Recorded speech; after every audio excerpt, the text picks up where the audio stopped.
Carta de Tiago, capítulo 1. Saudação.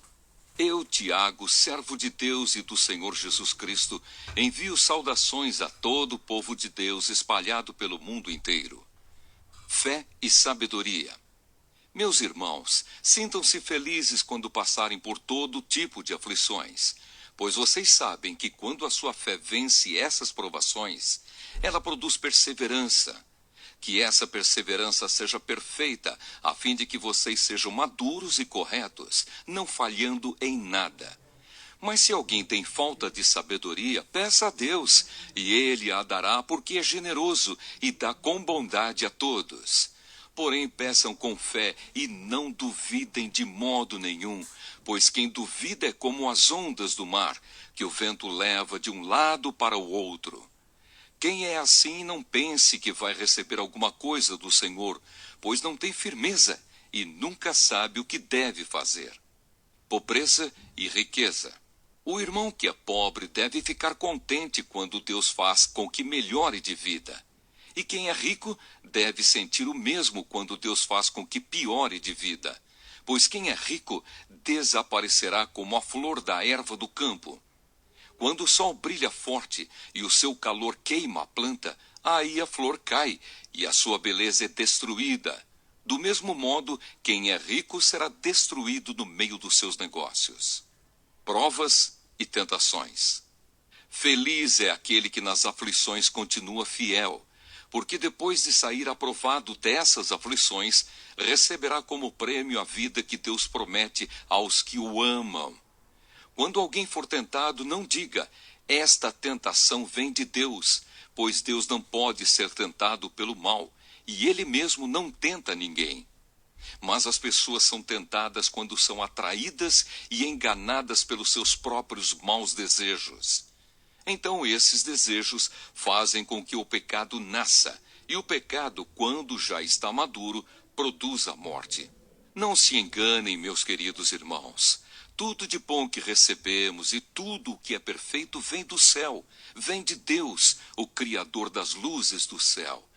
Ele não muda nem varia de posição, o que causaria a escuridão. Pela sua própria vontade, ele fez com que nós nascêssemos, por meio da palavra da verdade, a fim de ocuparmos o primeiro lugar entre todas as suas criaturas. Ouvir e fazer. Lembrem disto, meus queridos irmãos. Cada um esteja pronto para ouvir, mas demore para falar e ficar com raiva. Porque a raiva humana não produz o que Deus aprova. Portanto, deixem todo costume imoral e toda má conduta. Aceitem com humildade a mensagem que Deus planta no coração de vocês, a qual pode salvá-los. Não se enganem. Não sejam apenas ouvintes dessa mensagem, mas a ponham em prática, porque aquele que ouve a mensagem e não a põe em prática é como uma pessoa que olha no espelho e vê como é. Dá uma boa olhada, depois vai embora e logo esquece a sua aparência. O Evangelho é a lei perfeita que dá liberdade às pessoas.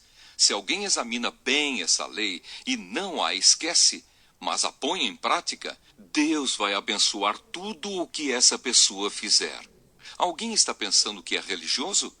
Se não souber controlar a língua, a sua religião não vale nada, e ele está enganando a si mesmo. Para Deus, o Pai, a religião pura e verdadeira é esta: ajudar os órfãos e as viúvas nas suas aflições e não se manchar com as coisas más deste mundo. Carta de Tiago, capítulo 2. Tratamento igual para todos.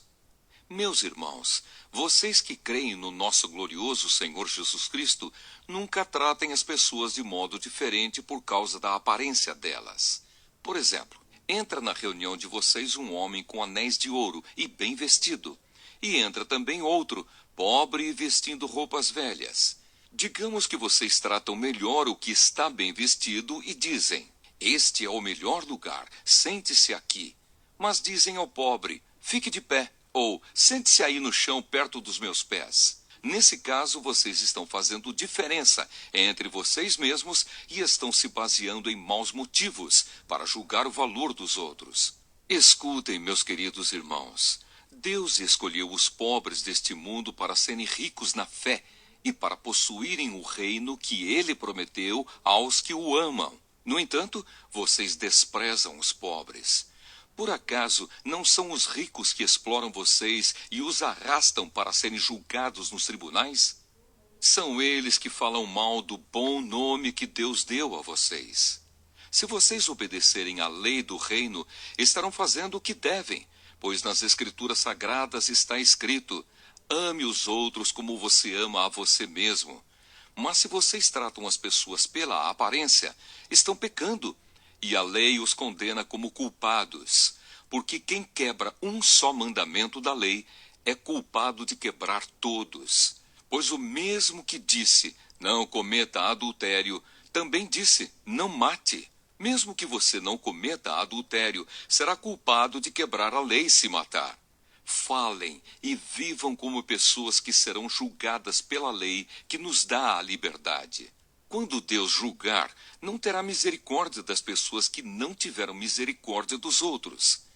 Mas as pessoas que tiveram misericórdia dos outros não serão condenadas no dia do juízo final. Fé e ação. Meus irmãos, que adianta alguém dizer que tem fé se ela não vier acompanhada de ações? Será que essa fé pode salvá-lo? Por exemplo, pode haver irmãos ou irmãs que precisam de roupa e que não têm nada para comer. Se vocês não lhes dão o que eles precisam para viver, não adianta nada dizer que Deus os abençoe, vistam agasalhos e comam bem. Portanto, a fé é assim. Se não vier acompanhada de ações, é coisa morta. Mas alguém poderá dizer, você tem fé e eu tenho ações. E eu respondo, então me mostre como é possível ter fé sem que ela seja acompanhada de ações. Eu vou lhe mostrar a minha fé por meio das minhas ações. Você crê que há somente um Deus? Ótimo! Os demônios também creem e tremem de medo. Seu tolo, vou provar-lhe que a fé sem ações não vale nada. Como é que o nosso antepassado Abraão foi aceito por Deus? Foi pelo que fez quando ofereceu o seu filho Isaque sobre o altar.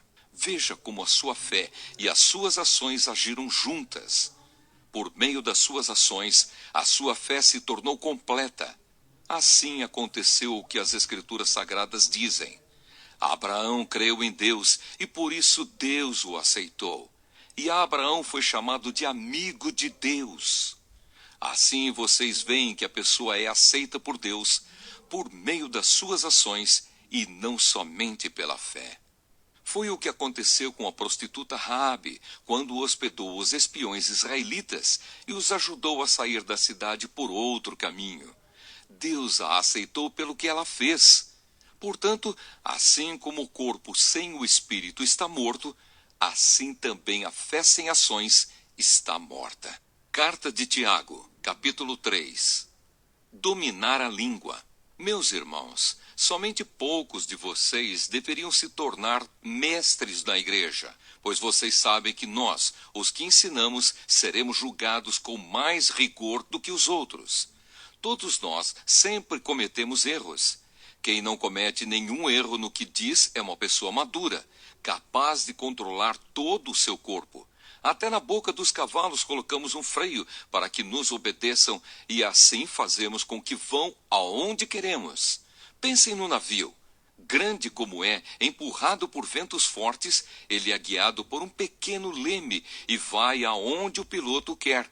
É isto o que acontece com a língua. Mesmo pequena, ela se gaba de grandes coisas.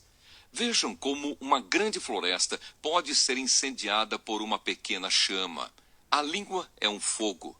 Ela é um mundo de maldade. Ocupa o seu lugar no nosso corpo e espalha o mal em todo o nosso ser. Com o fogo que vem do próprio inferno, ela põe toda a nossa vida em chamas. O ser humano é capaz de dominar todas as criaturas e tem dominado os animais selvagens, os pássaros, os animais que se arrastam pelo chão e os peixes. Mas ninguém ainda foi capaz de dominar a língua. Ela é má, cheia de veneno mortal, e ninguém a pode controlar. Usamos a língua tanto para agradecer ao Senhor e Pai, como para amaldiçoar as pessoas que foram criadas parecidas com Deus. Da mesma boca saem palavras tanto de agradecimento como de maldição. Meus irmãos, isso não deve ser assim. Por acaso pode a mesma fonte jorrar água doce e água amarga? Meus irmãos, por acaso pode uma figueira dar azeitonas ou um pé de uva dar figos? Assim também, uma fonte de água salgada não pode dar água doce. A verdadeira sabedoria. Existe entre vocês alguém que seja sábio e inteligente? Pois então que prove isso pelo seu bom comportamento e pelas suas ações, praticadas com humildade e sabedoria. Mas se no coração de vocês existe inveja, amargura e egoísmo, então não mintam contra a verdade, gabando-se de serem sábios. Essa espécie de sabedoria não vem do céu, ela é deste mundo, é da natureza humana e é diabólica. Pois onde há inveja e egoísmo, há também confusão e todo tipo de coisas más. A sabedoria que vem do céu é antes de tudo pura, e é também pacífica, bondosa e amigável. Ela é cheia de misericórdia, produz uma colheita de boas ações, não trata os outros pela sua aparência e é livre de fingimento. Pois a bondade é a colheita produzida pelas sementes que foram plantadas pelos que trabalham em favor da paz. Carta de Tiago, capítulo 4. Amizade com o mundo. De onde vêm as lutas e as brigas entre vocês? Elas vêm dos maus desejos que estão sempre lutando dentro de vocês. Vocês querem muitas coisas, mas como não podem tê-las, estão prontos até para matar a fim de consegui-las. Vocês as desejam ardentemente, mas como não conseguem possuí-las, brigam e lutam. Não conseguem o que querem porque não pedem a Deus, e quando pedem, não recebem porque os seus motivos são maus. Vocês pedem coisas a fim de usá-las para os seus próprios prazeres. Gente infiel. Será que vocês não sabem que ser amigo do mundo é ser inimigo de Deus? Quem quiser ser amigo do mundo se torna inimigo de Deus. Não pensem que não quer dizer nada esta passagem das Escrituras Sagradas. O Espírito que Deus pôs em nós está cheio de desejos violentos.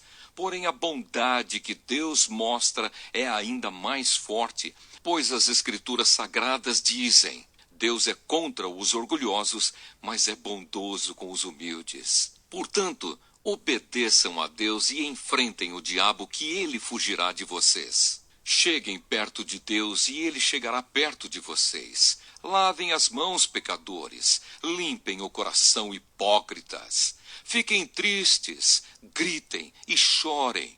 Mudem as suas risadas em choro e a sua alegria em tristeza. Humilhem-se diante do Senhor e ele os colocará numa posição de honra. O hábito de julgar os outros. Meus irmãos, não falem mal uns dos outros. Quem fala mal do seu irmão em Cristo ou o julga, está falando mal da lei e julgando-a. Pois se você julga a lei, então já não é uma pessoa que obedece à lei, mas é alguém que a julga. Deus é o único que faz as leis e o único juiz. Só ele pode salvar ou destruir. Quem você pensa que é para julgar os outros? O futuro a Deus pertence. Agora escutem, vocês que dizem: hoje ou amanhã iremos a tal cidade e ali ficaremos 1 ano fazendo negócios e ganhando muito dinheiro. Vocês não sabem como será a sua vida amanhã, pois vocês são como uma neblina passageira que aparece por algum tempo e logo depois desaparece. O que vocês deveriam dizer é isto: se Deus quiser, estaremos vivos e faremos isto ou aquilo. Porém, vocês são orgulhosos e vivem se gabando. Todo esse orgulho é mau. Portanto, comete pecado a pessoa que sabe fazer o bem e não faz. Carta de Tiago, capítulo 5. Aviso aos ricos. Agora, ricos, escutem. Chorem e gritem pelas desgraças que vocês vão sofrer. As suas riquezas estão podres, e as suas roupas finas estão comidas pelas traças. O seu ouro e a sua prata estão cobertos de ferrugem, e essa ferrugem será testemunha contra vocês, e como fogo comerá o corpo de vocês. Nestes últimos tempos vocês têm amontoado riquezas, e não têm pago os salários das pessoas que trabalham nos seus campos. Escutem as suas reclamações. Os gritos dos que trabalham nas colheitas têm chegado até os ouvidos de Deus, o Senhor Todo-Poderoso. Vocês têm tido uma vida de luxo e prazeres aqui na terra e estão gordos como gado pronto para o matadouro. Vocês têm condenado e matado os inocentes e eles não podem fazer nada contra vocês. Vários conselhos. Por isso, irmãos, tenham paciência até que o Senhor venha. Vejam como o lavrador espera com paciência que a sua terra dê colheitas preciosas. Ele espera pacientemente pelas chuvas do outono e da primavera. Vocês também precisam ter paciência. Não desanimem, pois o Senhor virá logo. Irmãos, não se queixem uns dos outros para não serem julgados por Deus. O juiz está perto, pronto para vir. Lembrem dos profetas que falaram em nome do Senhor e os tomem como exemplo de paciência nos momentos de sofrimento. E nós achamos que eles foram felizes por terem suportado o sofrimento com paciência. Vocês têm ouvido a respeito da paciência de Jó e sabem como no final Deus o abençoou, porque o Senhor é cheio de bondade e de misericórdia.